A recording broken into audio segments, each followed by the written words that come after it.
मनोगत व्यक्त करण्यासाठी कुटे सरांचा मी विनंती करतो की मागेच आहेत कुटे सरांना विनंती करतो की त्याने आपलं मनोगत व्यक्त करावं. धन्यवाद.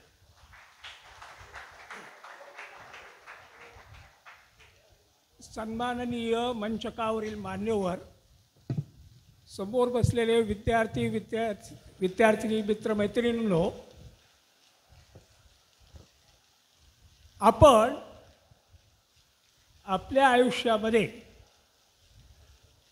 कसे वागलो त्याचं फळ आपल्याला कसं मिळतंय या संबंधी मी बोलणार आहे. 13 सप्टेंबर 1968 या दिवशी माझी नेमणूक doctor Babasaheb Ambedkar municipal secondary स्कूलमध्ये झाली. त्या शाळेमध्ये 11वीचे 2 वर्ग असायचे, 9वीचे 3, 8वीचे 4 आणि आणखी असे पुढे. पण शिकवायला सायन्स टीचर फक्त एकच होते आणि ते सुद्धा सुपरवायझर होते, म्हणजे त्यांना तासिका कमी. अशा शाळेत माझी अपॉइंटमेंट झाली. त्या शाळेमध्ये 11वीला गणित हा विषय शिकवला जात नव्हता. फिजिक्स, केमिस्ट्री, भौतिक रसायनशास्त्र हा विषय सुद्धा शिकवला जात नव्हता. मी हैराण झालो. म्हटलं हा काय प्रकार आहे? 2-2 वर्ग 11वीचे, त्यातला एकही विद्यार्थी सायन्सला जाणार नाही अशी परिस्थिती.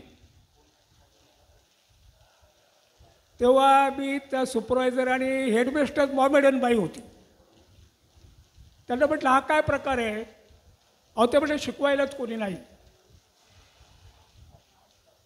मग म्हटलं मी शिकवतो.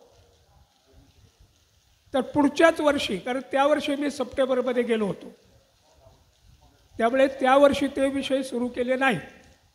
पण पुढच्याच वर्षी आम्ही 11वीचा 1 वर्ग गणित आणि भौतिक रसायन या विषयासाठी तो मला दिला. आणि दुसरा विषय ते सुपरवायझर होते, ते शरीर आरोग्यशास्त्र आणि जनरल सायन्स शिकवायचे. तर परिणाम असा झाला की शेजारी मराठा विद्यामंदिर होतं. तिकडचे काही विद्यार्थी आमच्याकडे येऊ लागले आणि शाळेमध्ये एक प्रकारचं वेगळंच वातावरण तयार झालं. अर्थात इतर शिक्षक सुद्धा चांगले होते, प्रामाणिक होते. 1977-78 या वर्षी एक प्रकार घडला शाळेमध्ये, कारण आमच्याकडे उर्दू मीडियम सुद्धा होतं. उर्दू मीडियमला रमजानचा महिना, विद्यार्थी आणि शिक्षक यांना दररोज अर्धा दिवस शाळा असायची. आणि इतर माध्यम, मराठी माध्यम मुख्य, त्यांना श्रावण सोमवारी फक्त अर्धा दिवस शाळा असायची. पण त्या बाई अशा विचित्र होत्या, रमजानला पूर्ण महिना उर्दू माध्यमाला हाफ डे शाळा मिळाली, पूर्ण महिना. पण मराठी माध्यमाला श्रावण सोमवार सुद्धा कधी हाफ डे दिला नाही. इतर सर्व शिक्षक मला म्हणू लागले, अहो काय सर, काय चाललंय काय? कारण मी शाळेचं वेळापत्रक मी बनवायचा, सुपरवायझरची सगळी कामं मी करायचा. तेव्हा सगळे शिक्षक मला म्हणू लागले हा काय प्रकार आहे? तेव्हा मी शिक्षकांना म्हटलं तुमची तयारी असेल तर बघा आपण हाफ डे मिळू. शेवटचा सोमवार शाळा अर्धा दिवस भरली. नंतर मधली सुट्टी झाली, विद्यार्थी पुन्हा शाळेत आले आणि माझ्या नेतृत्वाखाली सगळे शिक्षक जिना उतरून घरी. नंतर माझ्यावर फारशी काही ॲक्शन घेतली नाही. मी आता 11वीला गणित शिकवायचा, 10वीला मी 2-2 वर्ग गणित शिकवायचा. मार्चमध्ये परीक्षा असायची तर शेवटपर्यंत माझे रिव्हिजन म्हणून क्लास चालायचे गणिताचे. 4 मार्च मी विद्यार्थ्यांना सांगितलं की आता 7-8 दिवस राहिले, तुम्ही घरी अभ्यास करा. आणि दुसऱ्याच दिवशी माझ्या हातात ट्रान्सफरचं लेटर मिळालं, माझी बदली. म्हणजे श्रावण सोमवारी आम्ही जी शाळा सोडून गेलो त्याचा रिवेंज मला वाटतं माझ्यावर घेतला गेला. तेव्हा काही शिक्षक म्हटले की तुम्ही त्या शाळेत जाऊ नका, आपण वर प्रयत्न करू. मी 14 दिवस घरी होतो, बदली झालेल्या शाळेत गेलो नाही. जवळजवळ 700 विद्यार्थ्यांच्या सह्यांचं लेटर पत्र सुपरिटेंडेंटला गेलं. या शिक्षकाची का बदली केली याचं आम्हाला कारण द्या. अहो, त्या सुपरिटेंडेंटने स्वतः मला बोलवलं आणि स्वतः रजिस्टरवर सही करायला लावली. मी दुसऱ्या शाळेत गेलोच नाही. त्या 14 दिवस मी घरीच होतो, जसं काय रामाला वनवास मिळाला तशा पद्धतीने. आणि मला सुपरिटेंडेंट म्हटले तुम्ही सही करा. माझा रजेचा अर्ज नाही, काही नाही, फुल पगारी मला कामावर घेतलं गेलं. तर आता मी फार प्रामाणिक होतो असं काय मला म्हणायचं नाही, परंतु आपण आपले ज्या ठिकाणी आपण कामं करतो त्या ठिकाणी प्रामाणिकपणे काम करा. आपल्याला जो पगार मिळतो त्याच्या मोबदल्यात काम करतो असं म्हणू नका.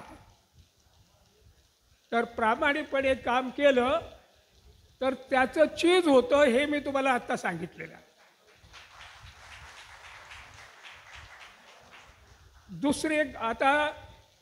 दुसरी एक घटना सांगतो. मी असिस्टंट हेडमास्टर म्हणून पूर्व भायखळा राणीबागच्या जवळ शाळा आहे तिथे गेलो. आता तिथे मात्र मला शिक्षकांचा चुकीचा वेगळा अनुभव आला.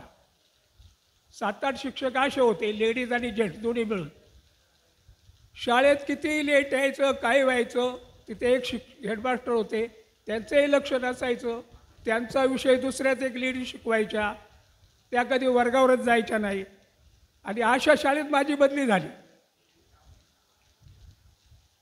मी म्हटलं इथून माझी बदली करा, मला हे काही वातावरण बरोबर वाटत नाही. त्यांनी सांगितलं तुम्हाला जसं काय काम करायचं तसं करा. माझी 12:30ची ड्युटी असायची. मी 10 वाजता शाळेत जायचा आणि 12:30 10 मिनिट लेट अलाउड. मी लेट मार्क करायला सुरुवात केली. आता 3 लेट मार्कला अर्धी कॅज्युअली कट व्हायची त्यावेळेला. तो प्रकार असा झाला, असं वागल्यामुळे माझ्यावर जरी शिक्षक रागावले तरी ते वेळेत शाळेत येऊ लागले. आता तिथे गणित शिकवणारे 10वीला शिक्षक होते, पण एक शिक्षक 2:30 वाजता शाळेत यायचा, दुसराही असाच असायचा. आता म्हटलं त्या बाईंना, हेडमास्टर बाई होत्या, त्यांना म्हटलं मी 10वीला गणित घेतो. नाही त्यांना शिकवू द्या. तर म्हटलं हे कसं काय चालेल. पण काय झालं, थोड्याच दिवसात त्या बाईंची बदली झाली आणि माझे मित्र रणदिवे म्हणून त्या ठिकाणी शाळेला आले. त्यांचा इंग्रजी हा विषय असायचा आणि माझा गणित. पण मला 10वीला गणित शिकवायला देतच नव्हते. मग सर म्हटले आपण दोघे संध्याकाळी 6ला शाळा सुटली की 10वीची मुलं बोलवायची आणि आपण एक्स्ट्रा क्लास घ्यायचे. आम्ही एक्स्ट्रा क्लास घ्यायला सुरुवात केली. त्यामुळे शिकवणाऱ्या शिक्षकांवर वॉच बसला आणि आमच्या त्या शाळेचा एक विद्यार्थी कॉर्पोरेशनच्या सर्व शाळांमधून फर्स्ट आला. तेव्हा आपण ज्या ठिकाणी काम करतो त्या ठिकाणी फक्त प्रामाणिकपणे काम करा एवढंच मला म्हणायचं. म्हणजे आपल्याला आपलं श्रेय आपलं जे काय आहे ते मिळतं.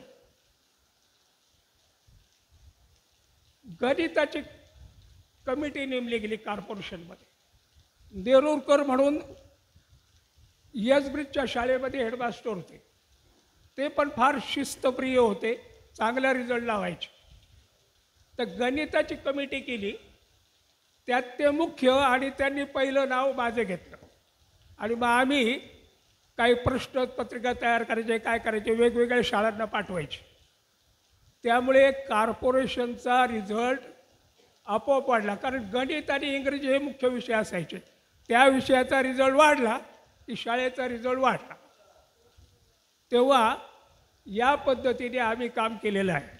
आपण देखील अशाच पद्धतीने तुम्ही ज्या ठिकाणी आहात त्या ठिकाणी काम करावं अशी माझी सदिच्छा आहे. तर एवढं बोलून मी थांबतो.